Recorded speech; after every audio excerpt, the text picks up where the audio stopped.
the ultimate deck podcast. Need a show about outdoor living? This is where it's at with your hosts, Shane Chapman and Way Laurent. Thank you for tuning in. Now let the show begin.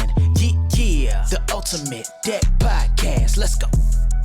Thank you for your patience, ladies and gentlemen. We're back. It's Wade and Shane with the Ultimate Deck Podcast. Fresh back from our trip to IBS, fresh into fresh powder on the eve of our TUDS events coming up this week. How are you, Wade? What a fresh intro that was. Right? I've been working on that. I've had 2 or 3 weeks to prepare for it. Yeah. We had a little Just lapse pulled there. it from your own old name. Yeah, that's right. So last week we spent down at IBS, which was good. Not last week. We intentionally made that a real short trip, actually. It was a 48-hour banger. I was like, that was this week. Which is how I think I might want to do that more. Yeah, it was just a few days ago, I guess. So we talked about this a lot while we were down there. It's been Vegas for like years, like since COVID essentially. Mm-hmm. That both of the shows that we tend to go to, Deck Expo and IBS, have just been in Vegas for years. Mm-hmm. And so we end up there twice a year, and like they're always within 2-3 months of each other. So we're kind of Vegas out a little bit. And so we thought this time, like every time we've gone before, like every time we go, it's like, we go in on a Sunday and we plan to leave on a Friday. And every time by about like Tuesday or Wednesday, we're like, I wish we were flying home now. This is enough. We've had enough. So this time we're like, why don't we just get in and get out and just do the show and not worry about all the... I think it went so well. Around. Yeah, it was good. Yeah, I think it was great. That was the way to do it. Yeah, so no issues with that whatsoever. And what made it easier, we were concerned a little bit, because IBS is a monster. For anybody that hasn't been before, the International Builder Show is a gigantic show relative to other shows like Deck Expo that's tiny, right? Yeah. And so the concern was like, it's a 3-day show. And if you want to have a look around and you're like in like a general renovation type thing, like you do all sorts of things, then, or you're a home builder, oh man, you could spend all 3 days there and still not see everything you wanted to see.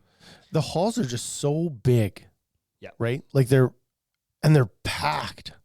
Yes. And there's so much to see. Well, the event draws something like 120,000 visitors. It's wild. It's big. It's a big deal.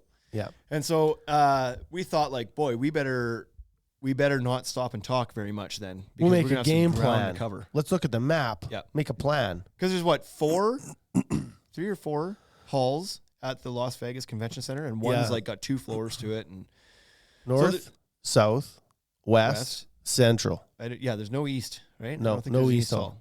Oh, but there's a central, and then west has 2 floors or something. South, so, I think has 2 floors. Yeah, whichever one. So there's like 4 or 5 buildings worth of stuff you need to see.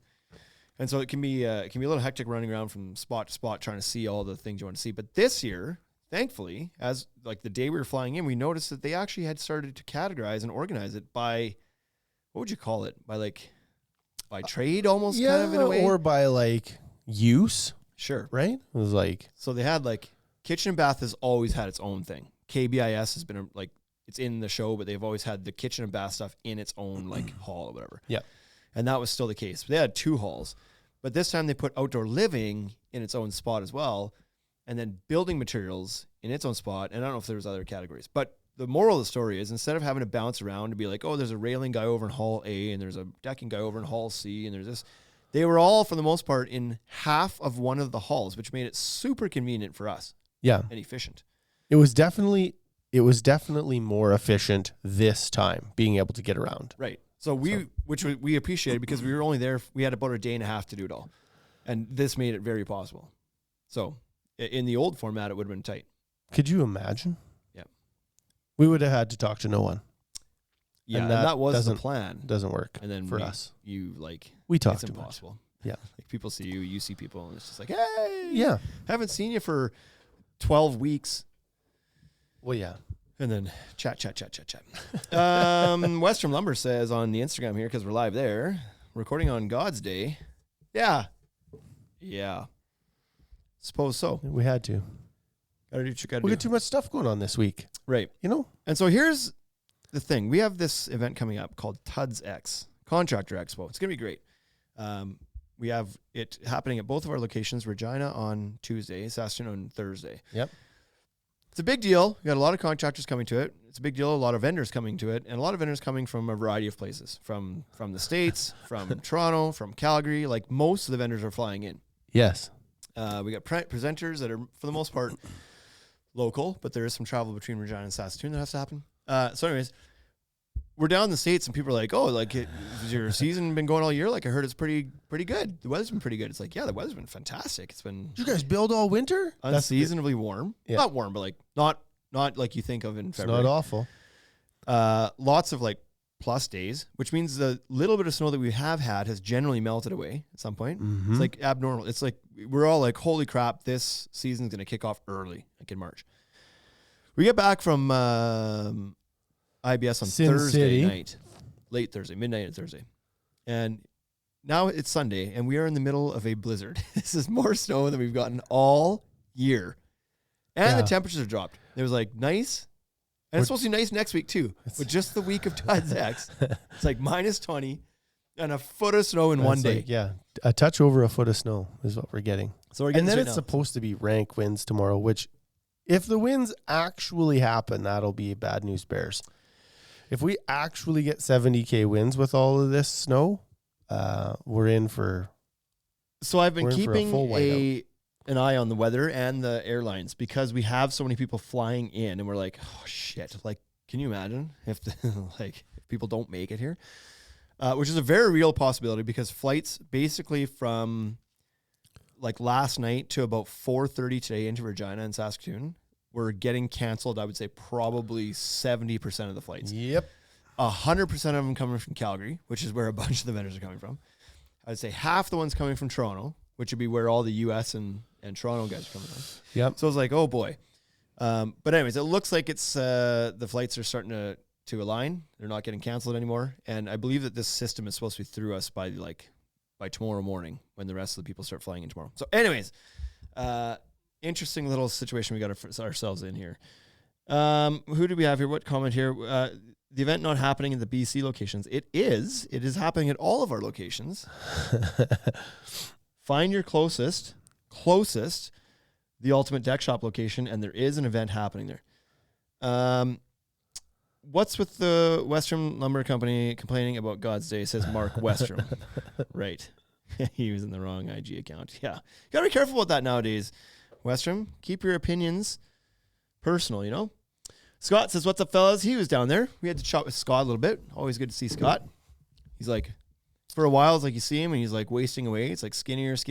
Now he's getting like jacked. Putting some, he's some okay, weight on again. settle down. Starting to look like Georges St. Pierre out there. Right. So it's good to see him. Northern Outdoor Living's in here. It's good to see him down there as well. He was working. He's kind of like tied himself up with Millboard. He's making a push. We'll talk about that in a second. The whole attend a show and work the entire show. Is that actually good or not? You know? First question, did you guys check out that Millboard booth? Pretty sweet. Hey, gents, says Corey from Fortress. Currently Fortress. The guy is working for a new company every time we talk to him, but currently Fortress. Just kidding. Inlight Alex sent me an email the other day. I know I saw it. I just haven't really read all of it, but I was expecting that email. We're going to talk about Inlight a little bit today too. So like Alex will now be glued to the screen. And sup Northerner boys from Northern Outdoor Living. And Corey says that's rude. Harsh reality, right? You know? Harsh reality. How many companies that guy worked for since we met him? 4. 4? Well, that's not 3. That's not awful. Where was he? 3. He's done McIlveen, then Laird Plastics, and then now Fortress. Okay, fine. Just 3. 3. In 7 years. So that's every other year. Scott now says, do we need to talk, Corey? I don't know, man. He's at the 2-year itch. Awkward Maybe coming up. Yeah. Coming up. Okay. Should we get on with it, or do you have any fun stories you want to tell? You know what? I think probably the most fun story that I have is that, like, I didn't go out at all at Vegas this time. That's a completely off-brand trip this time. Yes. Yep. So and it felt effing amazing. Well, Wade, when you're ready, Over we on can the do dark more of that. side where you are. I don't know if we need to go to bed at 6 all the time, Yeah. but like maybe just a happy medium of not getting blackout drunk and being in like home by midnight. That works. I felt like I had a whole bunch of sinus pressure when I went down there. Like I was not sick, but like I had sinus congestion the whole time.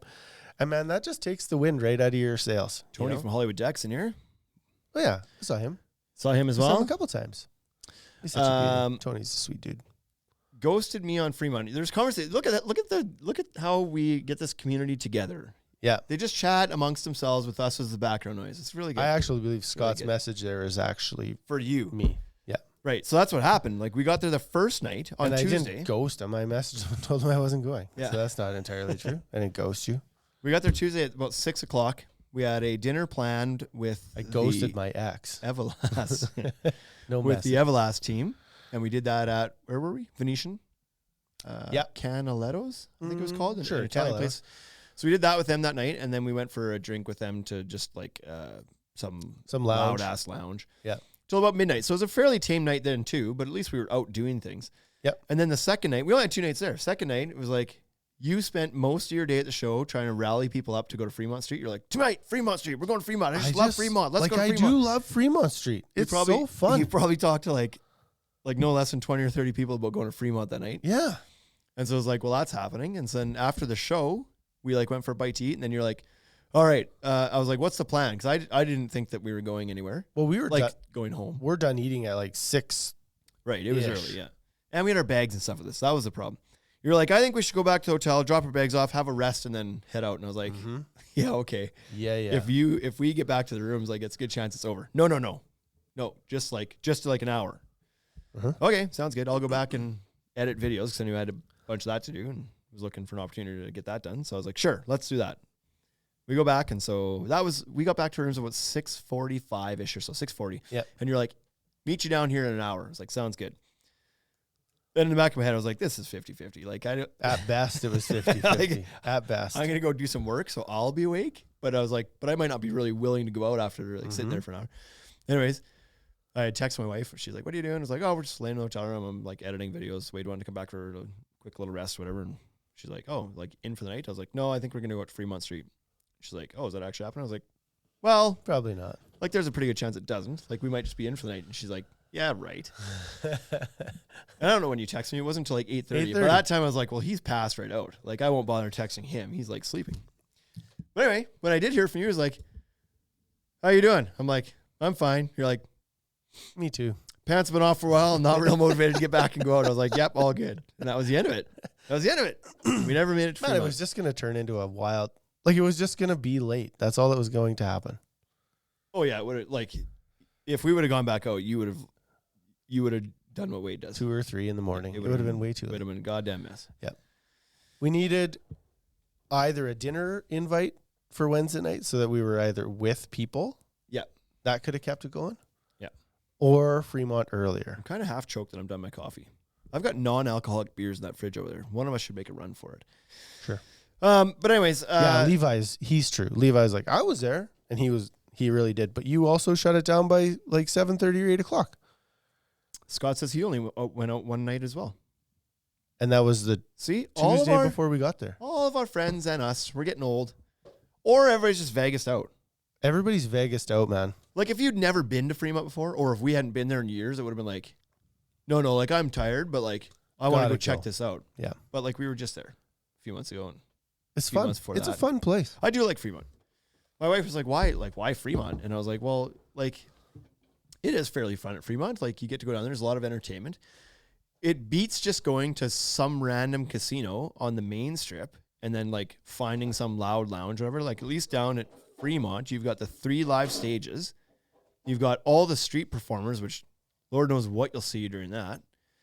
And so the weirdos there, and then there's just general people watching. And it's fun because it's like bright and the canopy. And if you get a good group down there and there's like 20 of you just walking up and down the strip, it's a good time. Head up to the Pink Box, go get some ice cream, listen to some live music. Yeah, anyway. For anybody who's quit drinking, these are fantastic. Corona Sunbrews. Let it change your life. They are delicious beers. They taste just like the real thing without the hangover. It's fantastic. This episode brought to you by Corona Sunbrews. Okay. So IBS. This episode's going to be about a bit of a review of what we saw down at IBS. Is there, TC Deck says, yep, Vegas out. Vegas out for sure, says Scott. Everybody's waiting to get out of there. And I think it's going to happen because Deck X was in Dallas this year. So we got a little bit of a break. And then IBS is in Vegas one more time, and then it goes to Orlando for a year, and then back to Vegas. So we'll get a bit of a... For anybody who's not quitting drinking, these are delicious too. Yeah. Busies. So we'll do a bit of a review. It's only going to be things we're going to talk about that are kind of like, that were a little bit different. Because everybody's like, well, what did you see? Did you see anything new? Not a ton new, things but that we're going we to talk thought about, were relevant. yeah, new or interesting or has a story associated. Like, we're not just going to be like, you know, so-and-so was there and whatever. So number one, like, let's get right to it. Everybody's wondering about Millboard. Millboard, It's the hottest board in the whole world. they've been at the shows. I feel like they were at IBS last year as well, Yes. albeit with a smaller booth. Yep. And I feel like they were at Deck Expo. Yes. And like, they're not new, but they're new to a lot of people that aren't nerds about the industry. Like, I don't know how long they've been around, but decades. Like, Yeah. they are the number one brand outside of North America. Like, you go to the UK or Europe and it's like, Yep. it's Millboard, not Trex. And like even in Australia, New Zealand, Yeah, right? exactly. like Trex Millboard dominates North American market, but Yeah. outside North America, Millboard is probably, I would have to guess, the big composite deck manufacturer. So how are they different? Like, don't hold me to this. I have not I'm very familiar with them from over the years. I've followed it and been like, interesting. Because you'd see some of the Instagram accounts from like English deck guys or Yeah. Australian deck guys using it. Yeah. And you're like, interesting. It's different than what we have here, right? Yeah. I don't know exactly how the board is made up, but it's some sort of like minerally based. Is there fiberglass in it too? It looks remember. like there's fiberglass pieces in there. So right? it has a core. So different than what everybody, like right now in the industry, everybody's doing a fiberglass wrap on stuff, right? Yeah. That's like how people are introducing. Layering a sheet of fiberglass inside Right. of it. But there used to be, like, back in the day, they used to have like the old, like, as we've learned, AZAC, old AZAC used to have fiberglass in Yeah. it as well. And like, there's some brands that sprinkle that shit in there. Yeah. But anyways, I don't know for sure if it has fiberglass, but regardless, it's like a, I don't know how to describe it. Like, it's like a stony core to it. It's like, it's not like wood and plastic. It's like minerally, like foamy concrete kind of core like Yeah. to it. Yeah. And then it's got a rubberized cap to it. So why is that great? Well, for one, incredible traction because it's not a hard plastic shell. It's a soft rubber shell. So it's got some like pliability and some grip to it. Like great traction. Yeah. Like really good traction. And where this starts to shine is actually in our climate in the wintertime. It starts to show up. Yeah. Because even the really good cap product that's here, it's all HDPE caps. Yeah. And so once you freeze that or put a skiff of snow on it, it doesn't respond the same as rubber does, right? Yeah. And so you could say Rubber grips things. Rubber grips things. Like tires. Yep. That's why we don't use hard plastic tires. That's right. So that's one cool thing about it. The best. It is, and I don't know that this has anything to do with the rubber cap, but for some reason, it is probably the most realistic looking composite deck board out there. You could talk about, like, that's a phrase that a lot of manufacturers use, that, and like even we use. It's like when a new board comes out from whoever, from AZAC or from wherever, we're like, oh boy, that's like super realistic looking, and some of them are all the time, but Yeah. like this stuff, legit, you probably could be fooled that it's, you know, like some of that vintage line stuff or like Promenade from Fibron, like some of that stuff can fool you against hardwoods that have a very linear grain. Like you're like hold it up against a piece. Yeah, of that symmetry, like the Fibron symmetry line with that too. Yeah, the ones that are like the burnt umber and the cinnabar. yeah. Like from 5 feet away, you'd have a tough time. So the common ground of that is like it's easier to replicate and fool somebody when the graining and whatnot is very linear. Yeah. But as soon as you start adding in like the knots and the loops, Yep.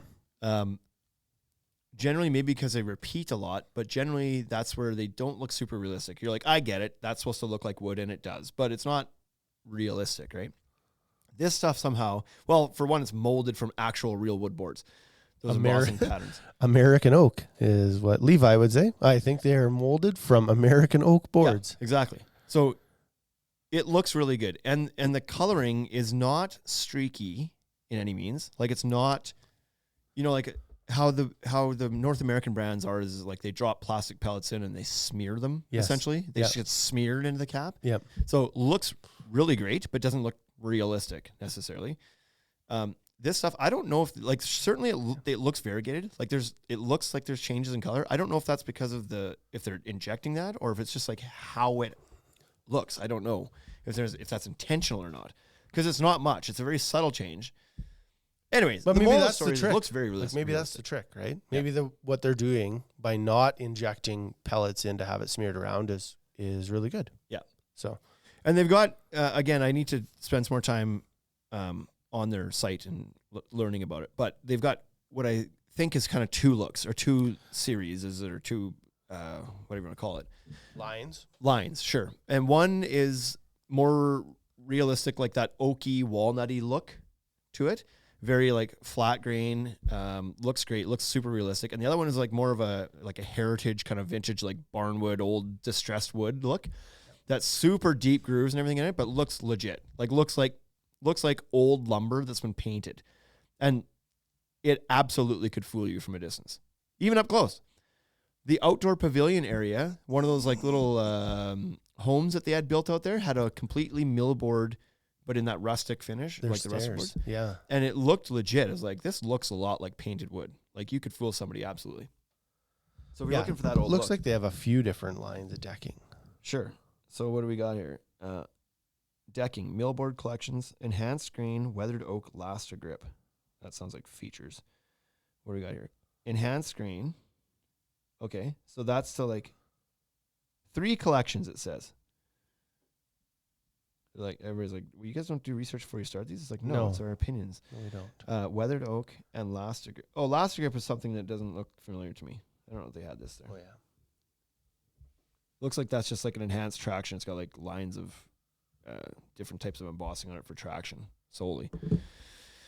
Yeah. Anyway. So that's not the one that we've seen, but we have definitely looked at the weathered oak. And that would be that old rustic. Yeah. And it's Barn available boardy in style 3 look. colors. Yeah. And then Looks this so good. enhanced grain. And this is in 10 colors. So this is the one. Damn. Yeah.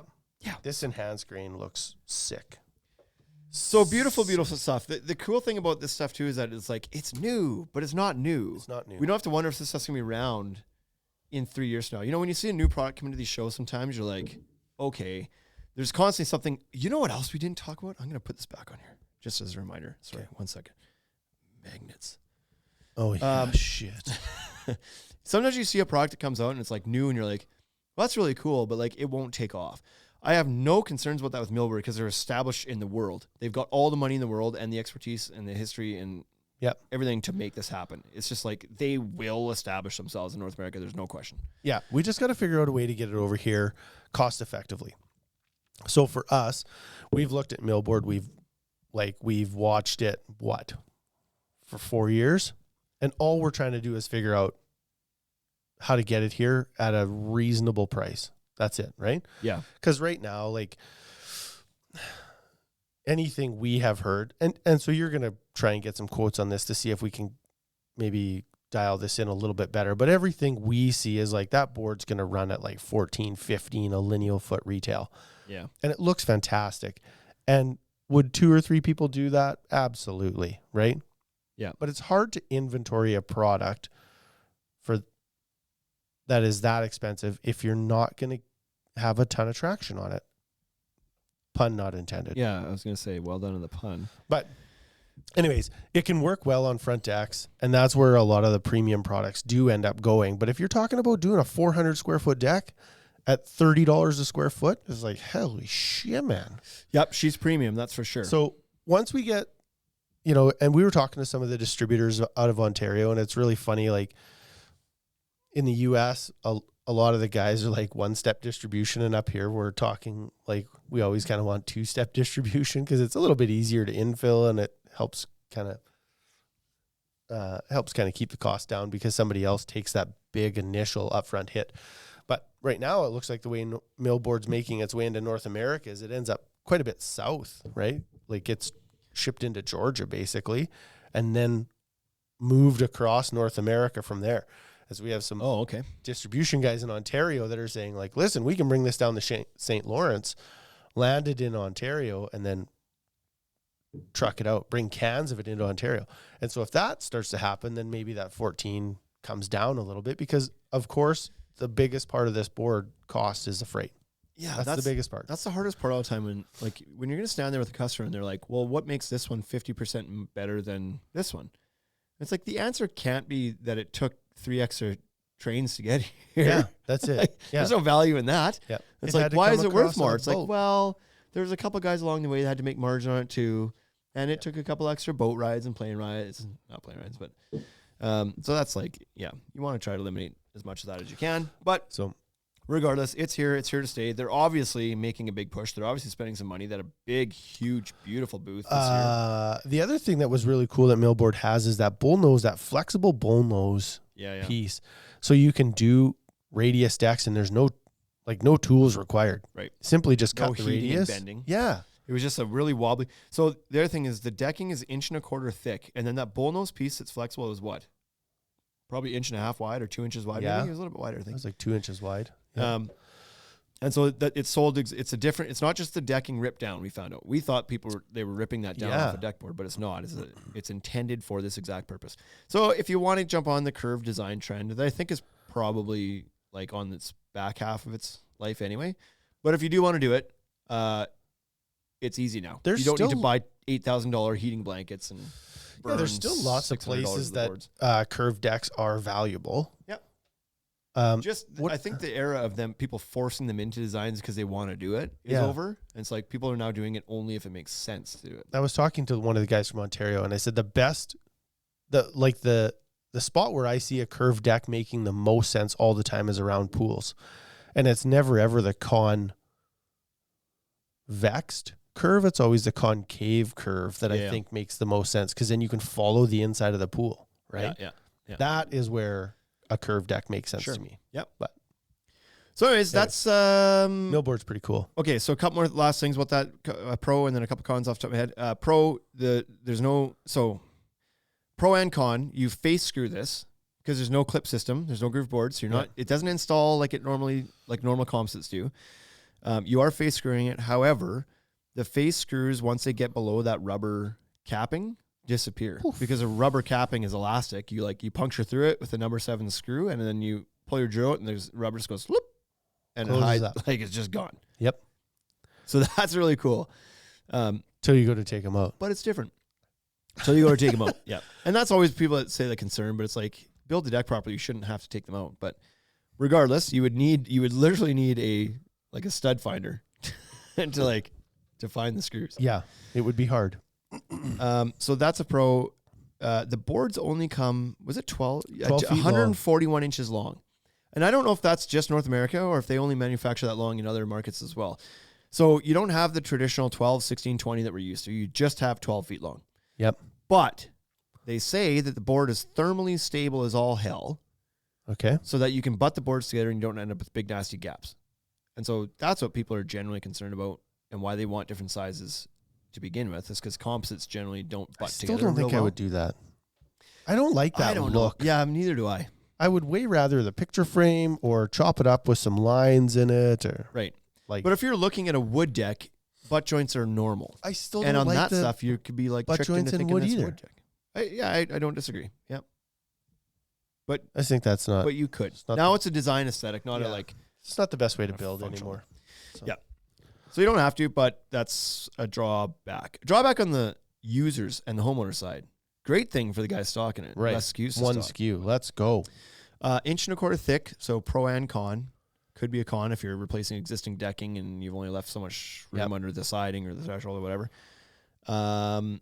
What was the other con I was thinking of? I don't believe that it's got a fade and stain warranty. Right. That's true. Now, the distributor in Canada who was trying really hard to sell me this product didn't know that answer and then told me, he's like, yeah, I think it does. I think it's like a 15-year. I And don't I was think like, that's true. I don't think you know what you're selling. Yeah. But I didn't follow up to confirm that if something changed. It for sure didn't used to, and I still don't think it does. I don't think it does either. So is that bad? It's like, I don't know how much it's going to actually fade. And I feel like on realistic looking product like that it maybe doesn't matter as much. It's like that type of product doesn't need to have super vibrant color. You know what I mean? Like when Trex Transcend loses its luster, part of the appeal of that product is because it's like very vibrant colors. So if it starts to lose that, it's a problem. This stuff is like, it's almost a matte finish to begin with. So the color's a little bit like, not dull, but natural looking. So if it was to fade a little bit, I don't even think you'd notice. Yep. So minor drawback there. Availability right now is obviously a drawback. That's Price is obviously a drawback. Yep. Wow, we spent a lot. These guys now, what do they owe us? Second Pick a number. longest podcast ever. Like, let's just end this one and do the rest of these on another episode. See you later. Send them the bill. Yeah, right. No fastener for metal framing. So, okay, hold on here. We got some. What did I miss? No, I think that was it. On a rustic style deck, butt joints would be okay for that kind of design, I think. Yeah, I think it's because the board's got all especially if kinds you're- of texture to it, right? right. And because that's what you would like, old decks would be built that way. So it would look probably more natural if it did have butt joints. Like if you took Yeah. that rustic, what do they call it again? Mm. Whatever it's called, like the weather, was it what? No, Weathered oak. Weathered Was that oak. the one? Yep.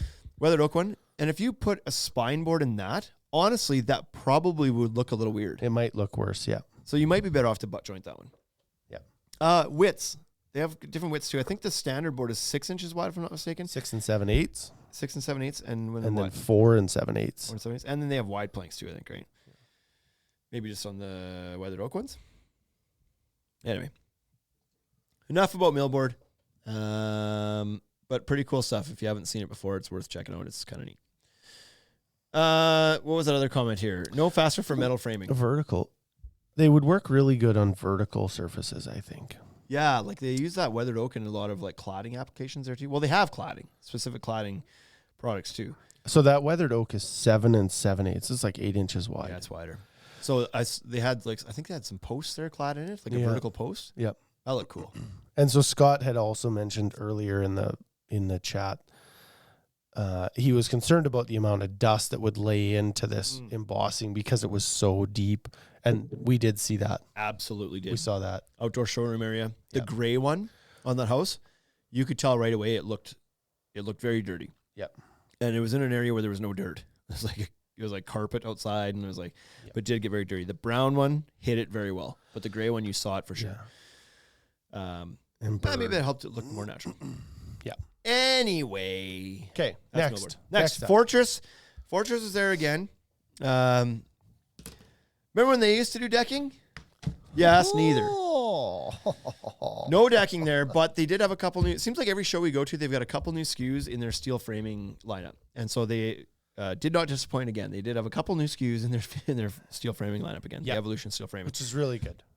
So not much to talk on, but a couple little pieces. They introduced what we were calling, I don't know what the official name is, but we were calling it flat blocking. Essentially, Yeah, they're calling it like tile blocking, yeah. right?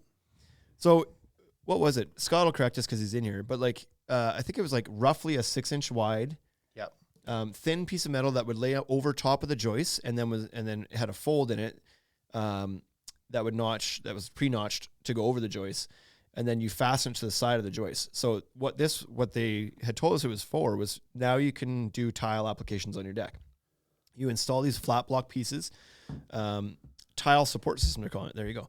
Tile support system 2 inches apart, and then that allows you to put porcelain tile on top of the deck with an adhesive. Yes. So cool.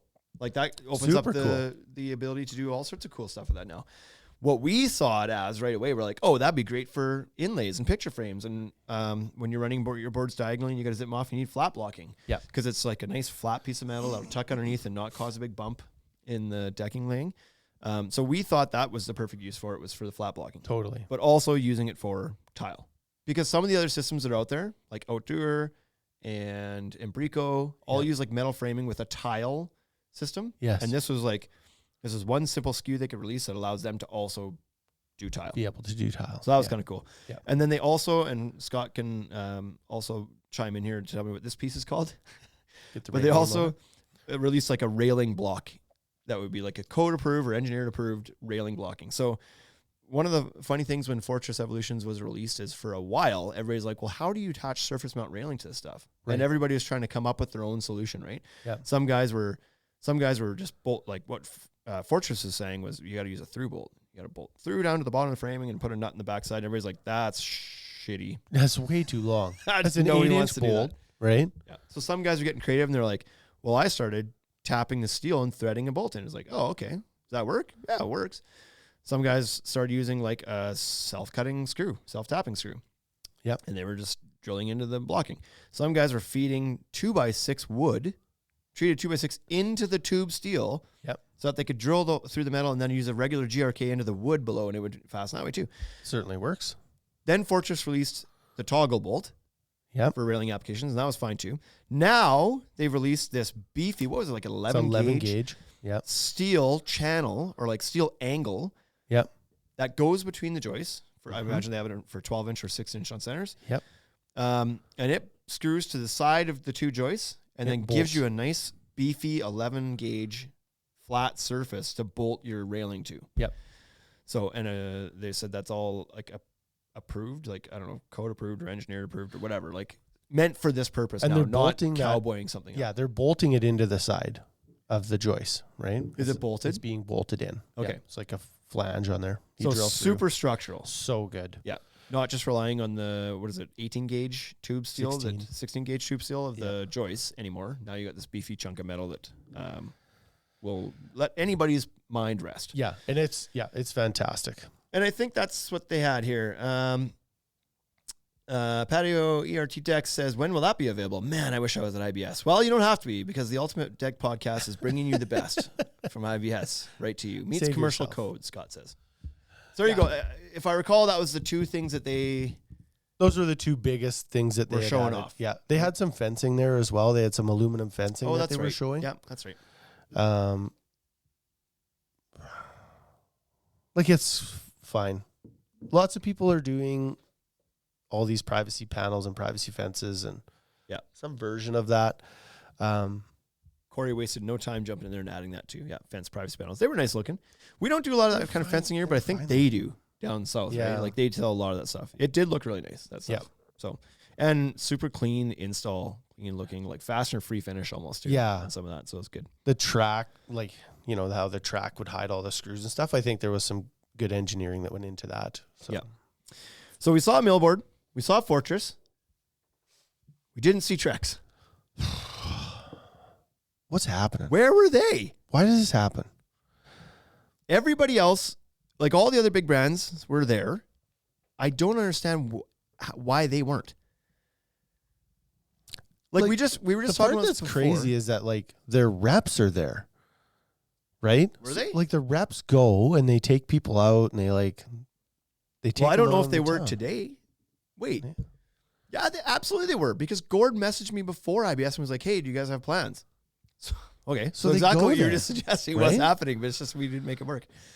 So I was like, well, we're only there for 2 days. We're kind of busy. Like, we could maybe meet like late on Wednesday or Wednesday evening. He's like, it looks like it won't work out. So obviously they were there. So I just don't understand why they don't put a booth in. Like, I get it. It's expensive and it's like, you probably don't get a whole lot out of it. You know, like, you probably don't get a lot of business coming out of that show, especially if you're Trex. Like, you know how you most assuredly guarantee you don't get business out of that show? I know how you don't get more. Yeah. Like, you for sure don't convert people. I don't know. It just seems like a strange omission to me. They used to use that show to launch products. Like, you don't have to do what they did years ago when it was like, when them and TimberTech had a pissing match and they were like race to the sky on the biggest and baddest ass booth. It was pretty wild, like what they used to do. Final guy says, too bad they didn't show that butt joint clip.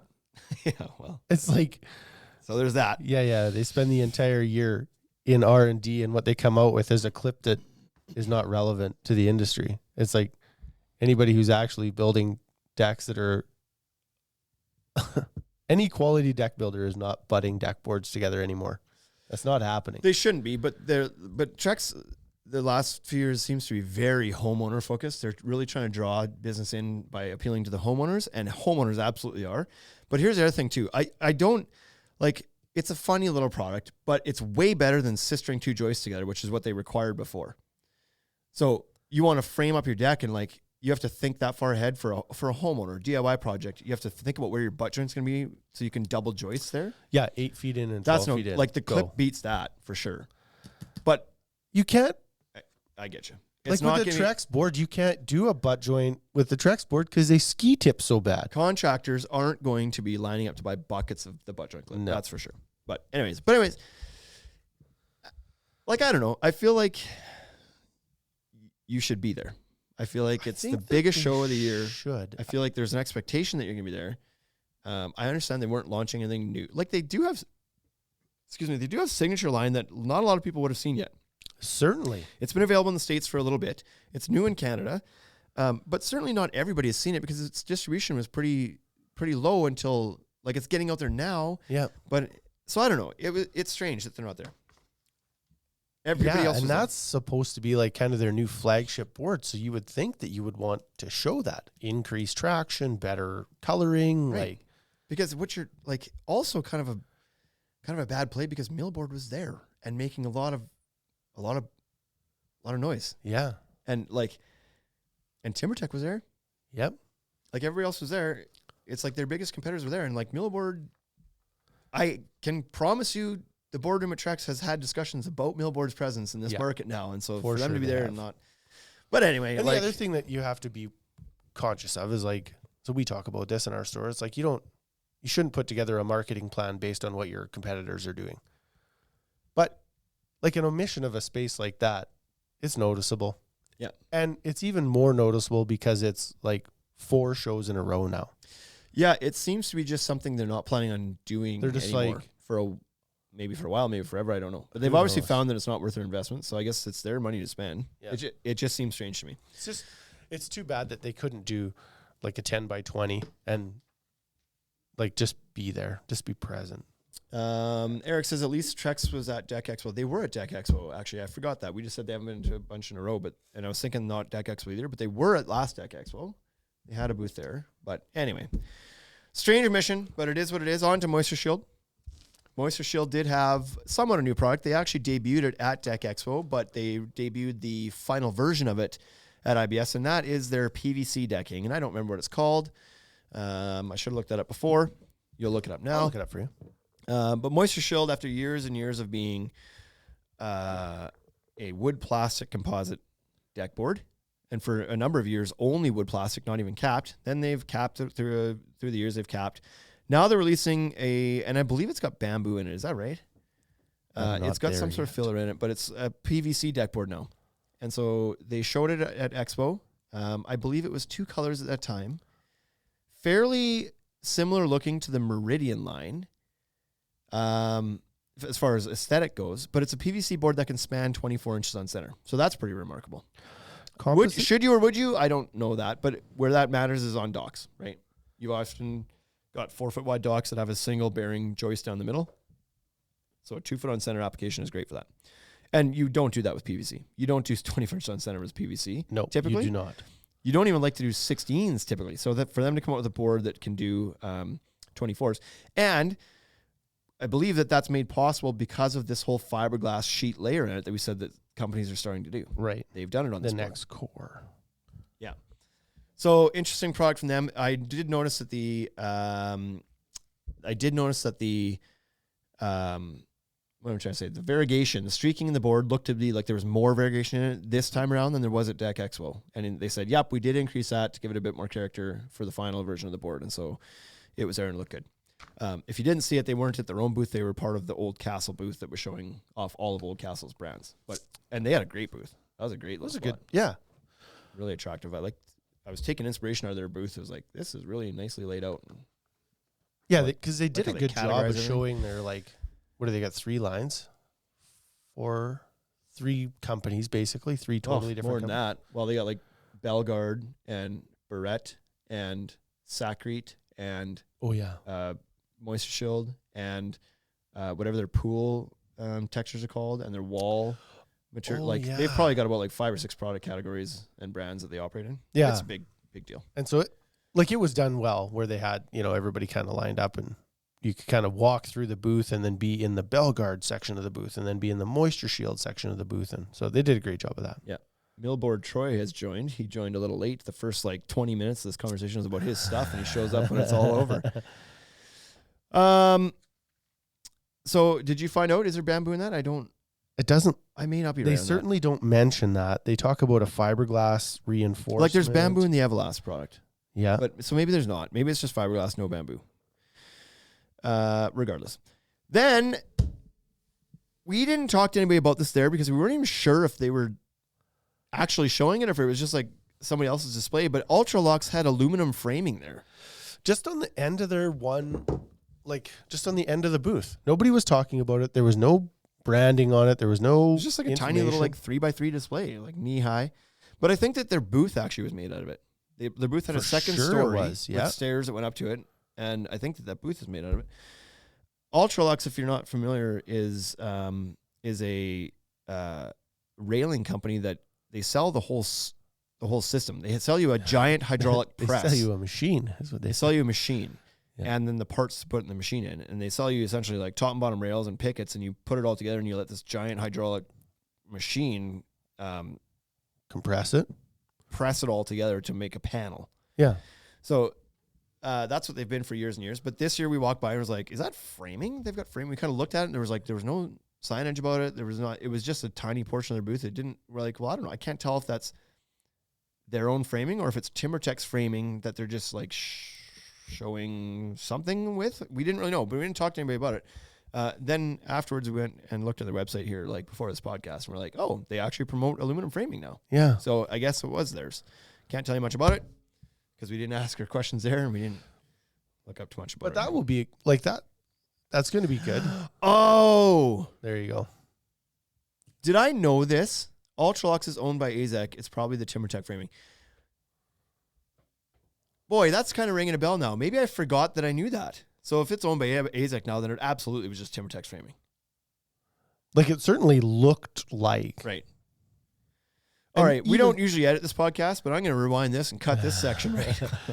Even you had said that when you looked at it. You were like, man, it looks like TimberTech's framing. This looks like TimberTech's framing. And we actually thought it was until we looked up for the podcast and they said aluminum framing on their website. We're like, oh, I guess they did launch their own.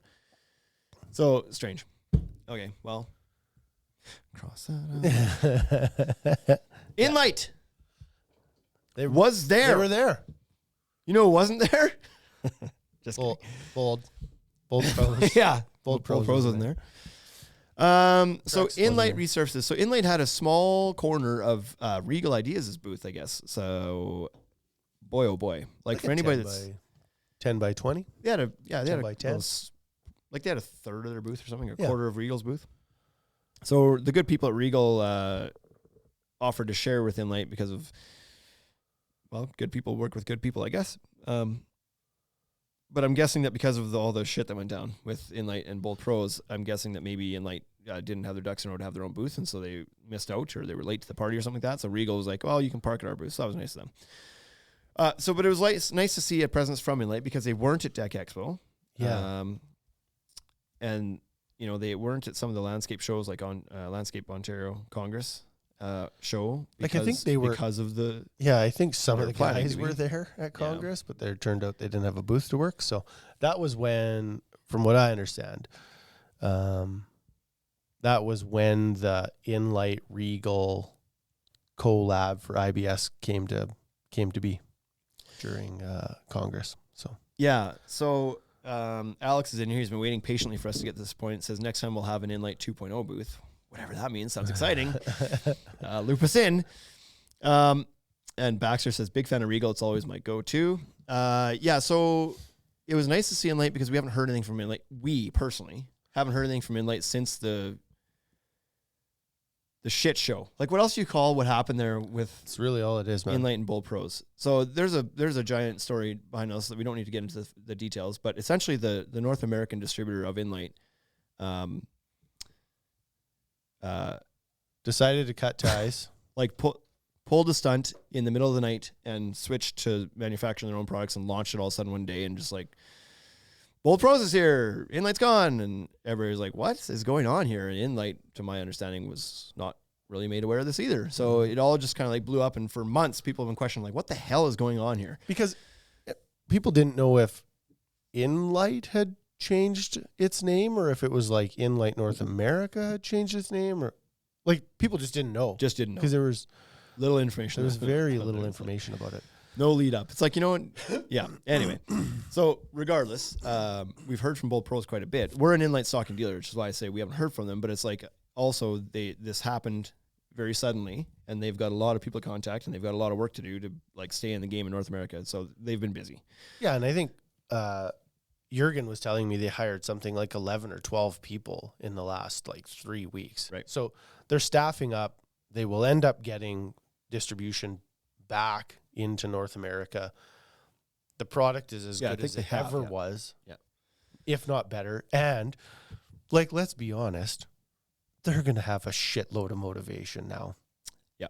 I would have to think that they are probably going to be a very solid force over the next couple of years. Yeah. So, yeah. So it was good to see them there. It was good for us to finally talk to some folks there and like pretty high ups there that were at the show. They weren't messing around.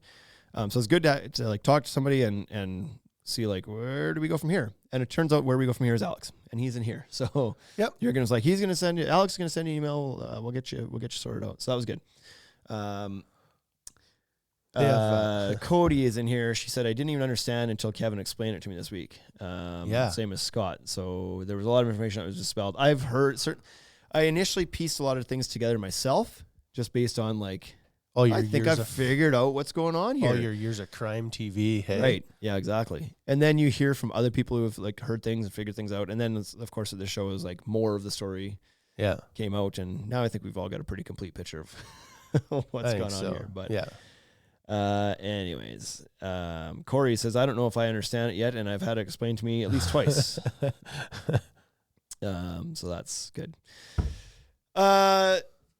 Not much to say. They didn't have much product there. It was clearly kind of like they managed to squeeze in their last minute, and so they weren't showing a whole lot. But it was just good to have the reassurance that they're around. I think the purpose of them being at that show is they had to show up and shake hands, and be like, "We're coming for sure."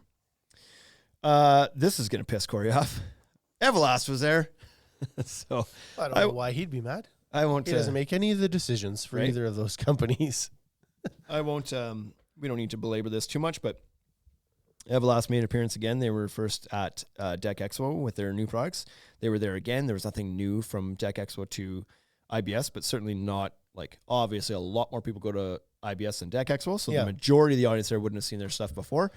But they're also breaking into the North American market, much like Millboard, and so they're more traditional. They are the bamboo infused composites and PVCs. Yep.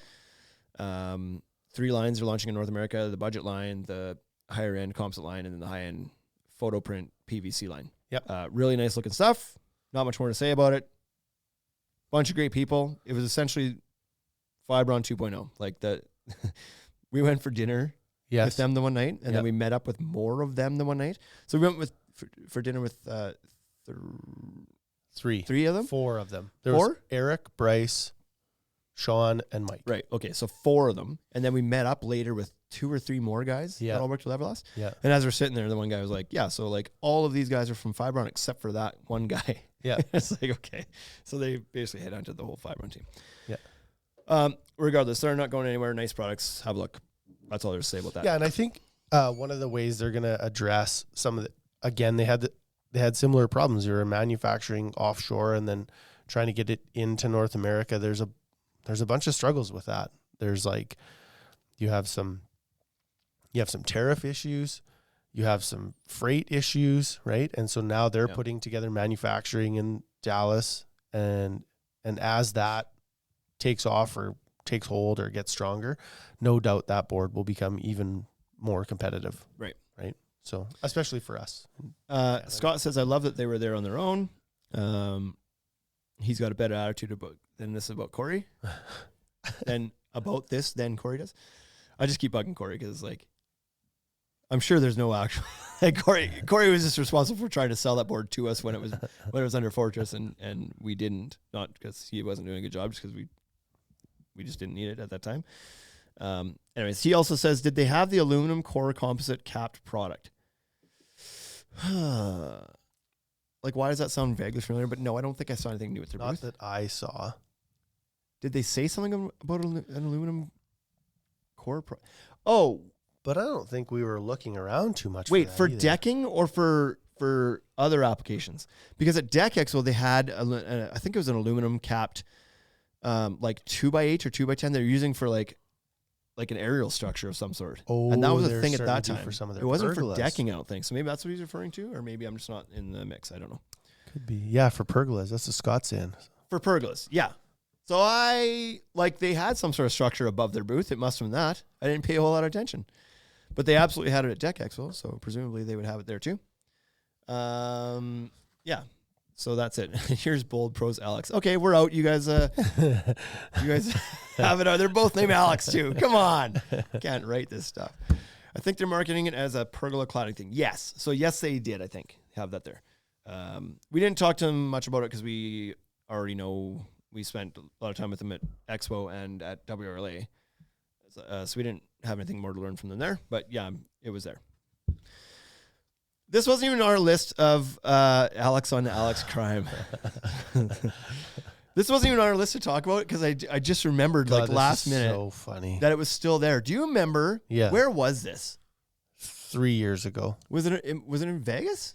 Have you ever been to an IBS that wasn't in Vegas? Yeah. Orlando? No. Nope. I've all only of done the ones you've been to. So it must have been in Vegas then a few years ago. But didn't you just see? Like, I feel like I saw it at Deck Expo. Like, I feel like I saw this in Nashville. I don't think so, because the only time I think I saw it, I specifically remember it being right around the corner from the Fortress booth years ago. And I believe it was Scott, actually. Was it Scott? Somebody at Fortress that was like, have you seen this? Come over here. And they took me to it and were like, check this out. Anyway, well, you hinted enough. What is it even called? Magna board? Magnet something? I think it's Magna board. Okay, so if I recall, I remember more information from years ago when it was there than I do from this show, but because I thought they would be gone by now, to be quite frank. I believe they were a company out of Calgary.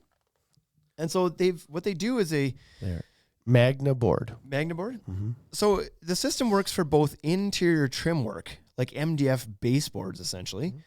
and it can also work for decking. And somebody's gonna fill me in on this here. Scott says, I think it was me. It was wild. So they were still there, which blew my mind. I thought for sure that would not go anywhere, but I'm guessing it's the baseboard business that keeps them in business because it makes a lot more sense for that use. But essentially what it is do you route the magnet back into the back of the board or just steel? No, regardless, you have to channel out the back of your deck board. Like, it certainly looks like the magnets are on the joist. The magnets are fastened to the wall or the joist. Okay. And then the track is put in the board or the baseboard. Right. So you've got to route out a channel in the back of your deck board that's like 4 inches wide. Like, it's a big channel. It's not like you run a little quarter horse router through the back of it. This is a big channel. You carve into the back of the board and you slide. Is that what you do? You slide a steel channel into it? Yeah. Steel piece into it? It's like a U channel. And then you put these magnets on your joists, and the magnets, they just push on. They're like housed in a plastic thing with teeth that you push onto the joist and they won't come back out because of teeth. And then your board will just magnet to the deck. Yep. You heard that right. This works really good in baseboard situations. Right. Where there's no wind.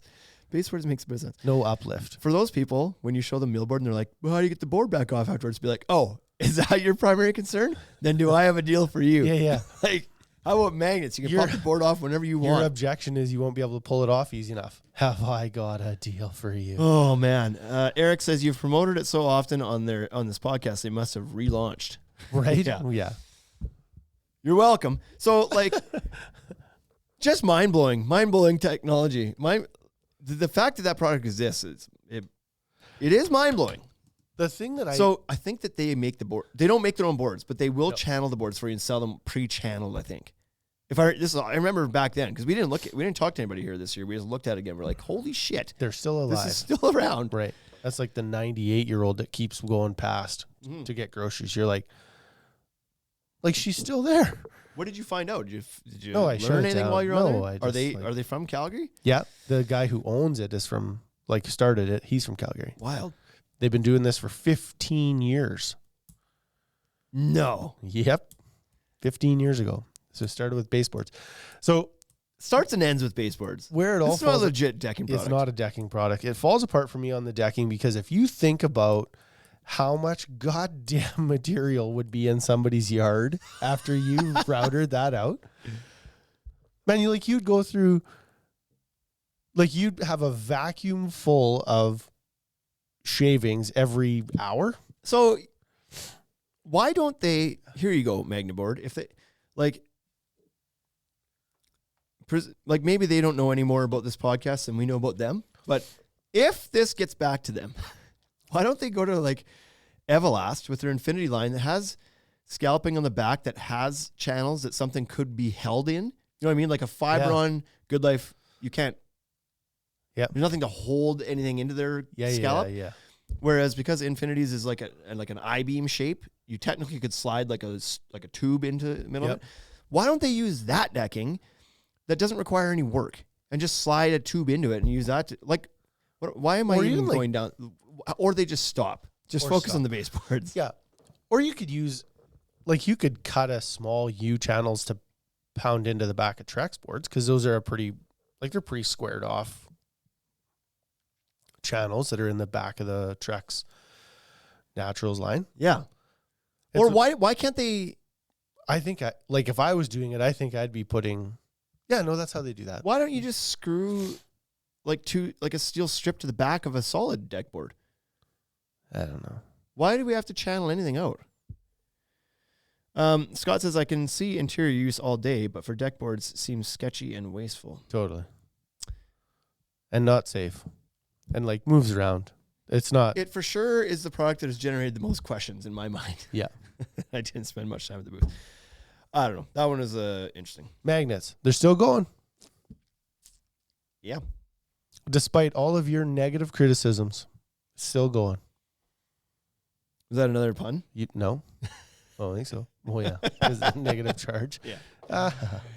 Yeah. Okay. Well, that was IBS in a nutshell. We're going to seal this thing up here. So if anybody on the Instagram live, we're into double digits people watching this thing. Sunday afternoons. If anybody was there that saw something interesting that we didn't remember, that you want us to chat about, act fast before we close this thing up and we'll chat about it. But overall impression of IBS, I felt like this, for us personally, for our store, I felt like it was arguably one of the most productive ones we've been to. And it was not because we found a bunch of new products to bring home. We did go and look at quite a bit of new kitchens out there.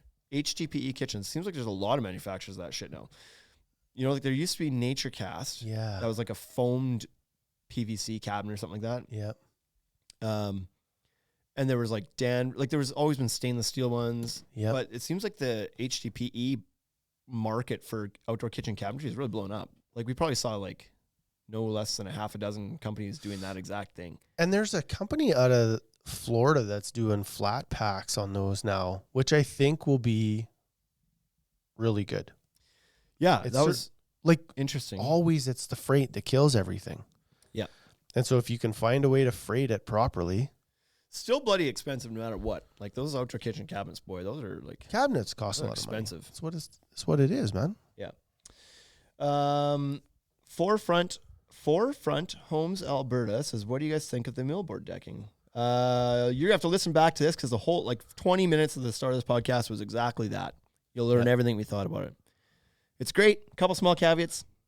Listen back to the podcast. Yeah. In a nutshell, we love it.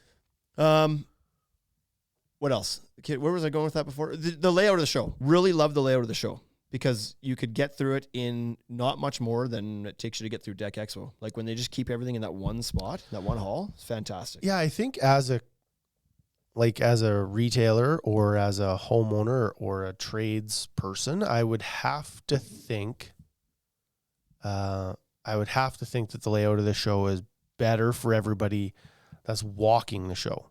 Yeah. We did hear from a doer that they didn't love the layout because there was not accidental visitors. And I could see that. That they weren't seeing as many designers and architects through that space. Yeah, because designers and architects aren't coming to the outdoor space, outdoor living area space. Yeah, so they aren't stumbling upon that by accident. Which then is we talked that's maybe a knock against the architects and designers because that's man, there's a lot of people. Are you starting to feel like they're ignoring that they don't pay enough attention to the outside of the house? I do believe that, and it also happens when I think about home builders. So I was thinking about this morning, actually. And so we have this local home builder who they just don't put decks on the house. They do these custom houses. Almost every house they build is over $1 million, and they don't put decks on them. They just recommend people. Yeah. And I was like, do you guys do decks? And they're like, no. And then what do you do for the landscaping? And they're like, nah, we just recommend these guys. Yeah. And It so does. I think that's a miss on their part, because the people that are building these houses, like they're hiring a home builder, paying them $1 million or more to build this house for them. And then the house is done, and then they have to go find someone else to build their deck and find someone else to do their backyard, because they're not the customer that now is going to build their own deck. Well, and Typically. the thing is too, there is a trend towards, we talked about this at the show, and I can't remember with who, probably a number of people. There's this trend towards like trying to blend the interior design aesthetic with Right. the outdoor. And it's like, wouldn't you want to have your tile or your hardwood? I was talking to, actually at the Everlast booth, I think. And it was one of the guys there was like, don't you think that this wide plank is going to be really great, because that's what's on trend inside the house. So it's like carrying it outside, and people are going to want the wide plank.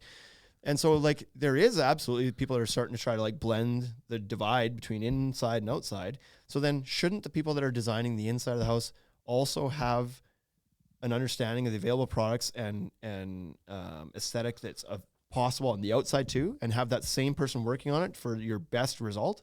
Like, to me, it makes sense.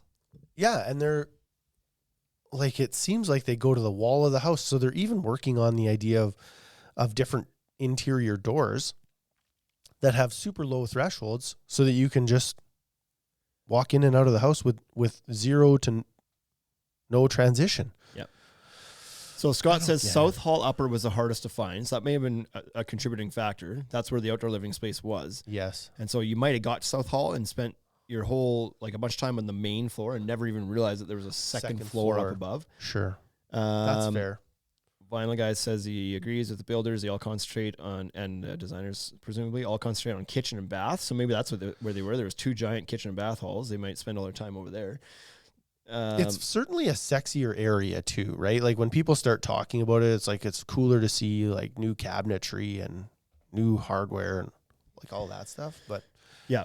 And then the Fortress guys are commenting that like it doesn't make any sense, because most people would want to work that into their mortgage. Like just do their whole house. They want to finance it together, and like not like finance 3/4 of it and then have a bunch of money to finance differently for the outside portion. It's just like put it all into one. right. And when you sell your house, the whole backyard goes with the house. Yeah. So just like finance in the build, like the build of your backyard as well. All your landscaping and all your trees and your fence and your, like, it's all part of it. And when you sell the house, that goes with the house. Yeah. Nobody ever just, like, if it's an above ground pool, you could take it with you, or a hot tub, you could take it with you, but typically you don't. You just leave it. Yeah. I don't get it. And so like we have some work to do this year with some home builders around here, because it's like, it's so, like, it makes so much sense to me that I can't understand why it's not happening. I don't know why it's not part of the sales process. Kevin from NFDI says, if Scott didn't walk us up to the Fortress booth, I would have not have thought to go up there. Didn't make it that far in previous years.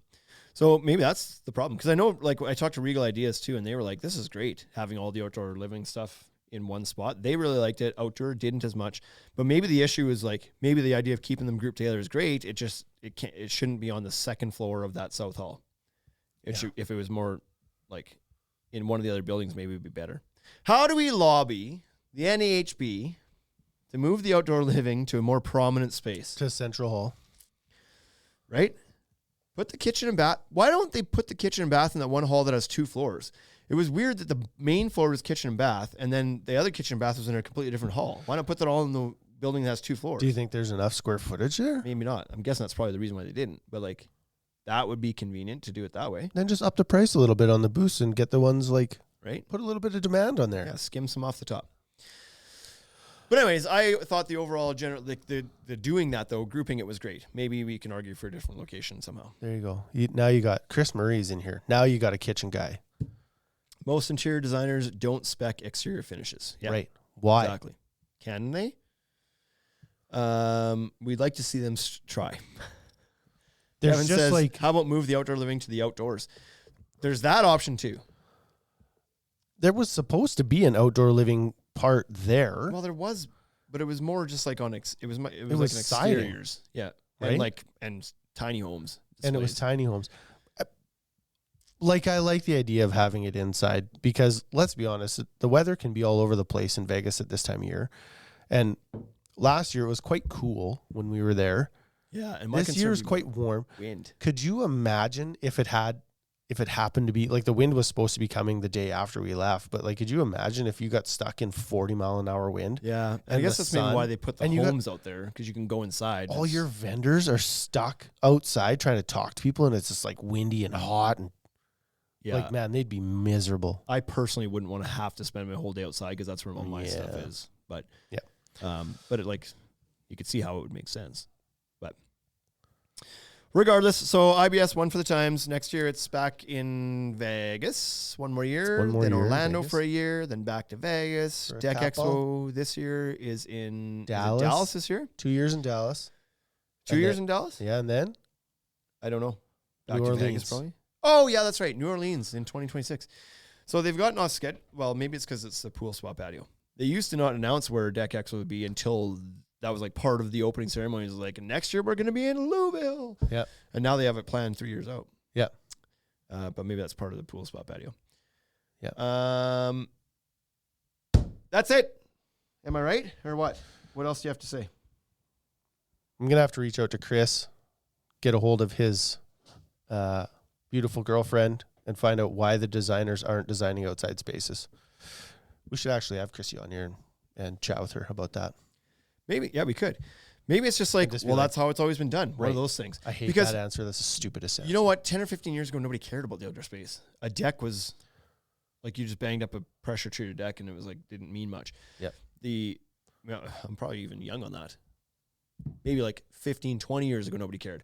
But certainly when the HGTV and all, the DIY network started focusing on outdoor living spaces, there is a shitload of money being spent in the outdoor living. Like some So of that stuff we that shouldn't Deck neglect South is doing, man. Like those are like some backyards he's doing are worth more than houses. They're Like, million he's dollar doing- backyards. He's doing $1 million backyards. And you can't tell me that a designer doesn't want to be involved in that. They're doing kitchens and flooring and roofs and like this isn't just landscape architect anymore. It's not somebody putting shrubs in the ground and some pavers down. I know that we did a design for a lady in California last year, and she was working with her, I think it was her interior designer, to do the outside as well because she wanted it to all, she was very, very insistent on it all matching. Yeah. Like the number one thing for her when she was shopping for a deck board was the color because it had to match perfectly her or complement perfectly her interior flooring that Right. I was going to meet. And it was like, that was very, very important to her. Yeah. So as a result of that, she was working with the same designer to ensure that She vision can't all be came the only together. person. Right? Absolutely not. Yeah. Okay, that's it for us today. I think we'll be back next week, I guess.